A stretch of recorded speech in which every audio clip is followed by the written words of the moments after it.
Пидорасина, блядь. Блядь, пиздец, нахуй, тупые, блядь.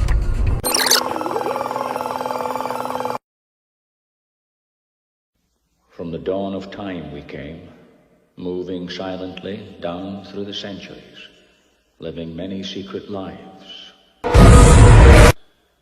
No one has ever known we were among you, until now. Fine, whatever.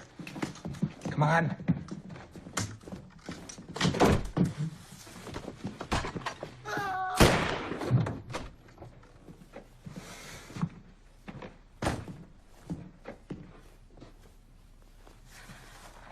Again? I know. Are you telling me that you guys exist? Yes.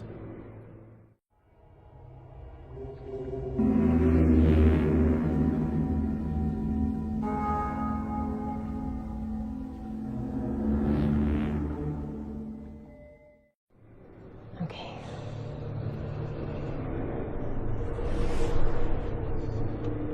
So the Civil War. What was that like? I don't know. I was in China.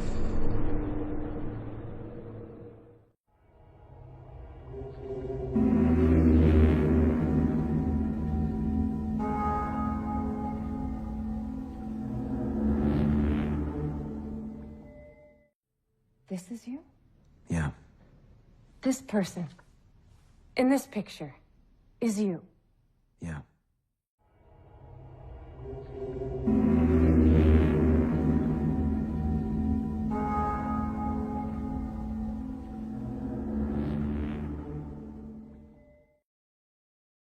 This person in this picture is you. I'm in the Bible, if that means anything.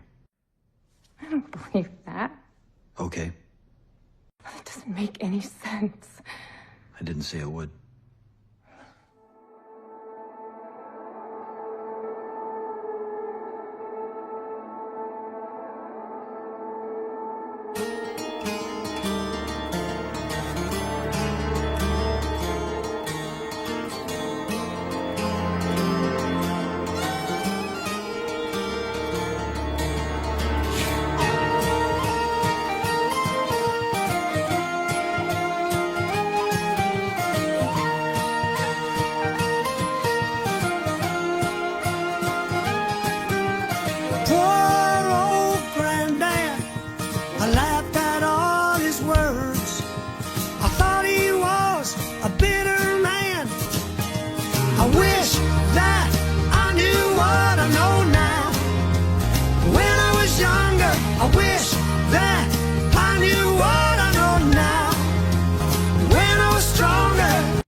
Falling is the first thing I feel. Distant voices echo inside my head. Their orders are clear, and yet all I can think about is the others.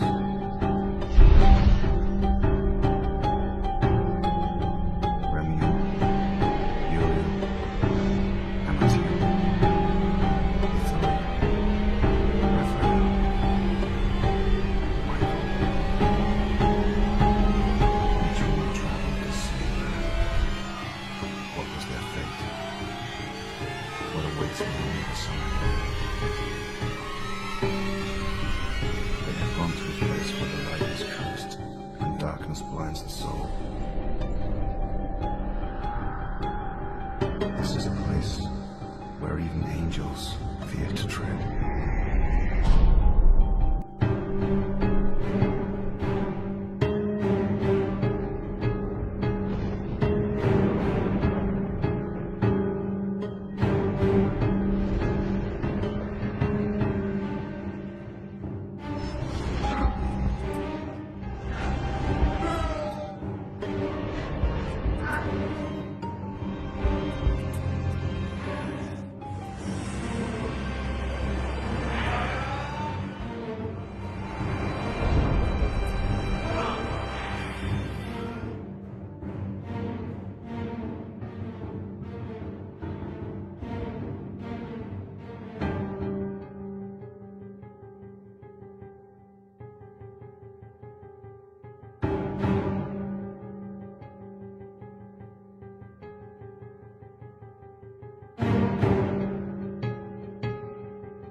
These dust particulates are much heavier than the normal airborne examples, and from experience they can float for around 2 minutes in the air before settling back into the ground.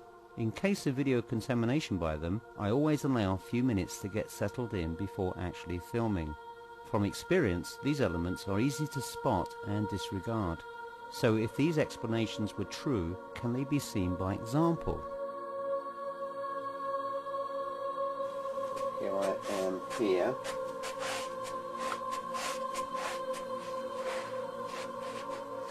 Looking around the dust.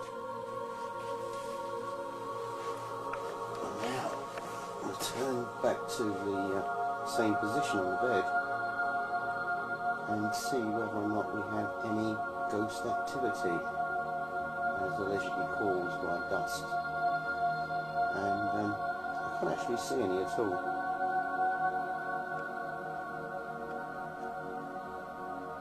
The other point with the videos that I make is that when there is spiritual activity present, generally speaking, it reacts very positively towards my presence. And on occasions I can actually ask the spiritual energy, in the case of this particular room, to move across to the other side of the room, and vice versa. Okay, now let's compare that example with one that I filmed some weeks ago in the very same bedroom. Is anybody in this room? Could you show yourself, please? Oh, yes, thank you. Could you show yourself, please? Oh, yeah, saw you, thank you.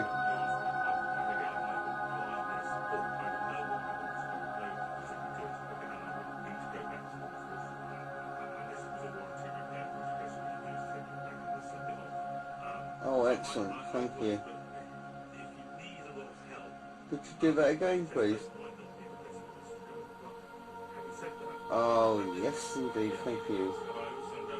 Could you do that to the left, please? The other side of the room. Could you show yourself here, please? Another point worth remembering with regard to the orb phenomenon is that they aren't always orb-shaped. These four examples were filmed in 2 different rooms of the same house and sometimes months or even years apart. But interestingly, they always remain in a similar shape and movement. If these were dust, how can they be seen so large and able to retain a similar pattern? The general excuse by skeptics is that car lights were responsible, or indeed I was holding a large flashlight. The only problem here for the skeptic is that I was only present at 3 of the 4 incidents, and in any case all were filmed upstairs in bedrooms with heavily drawn curtains. But in closing, there can only be opinionated excuses. So why let a good story get in the way of truth? And that's clearly disregarding the fact that this house has been subject of detailed analysis and investigation over a period of years.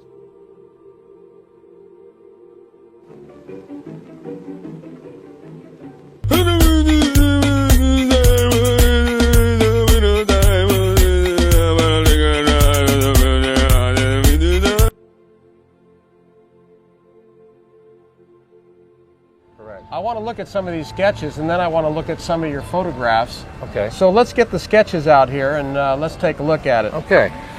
Now this is what I regularly see. This here is what I call the snowflake.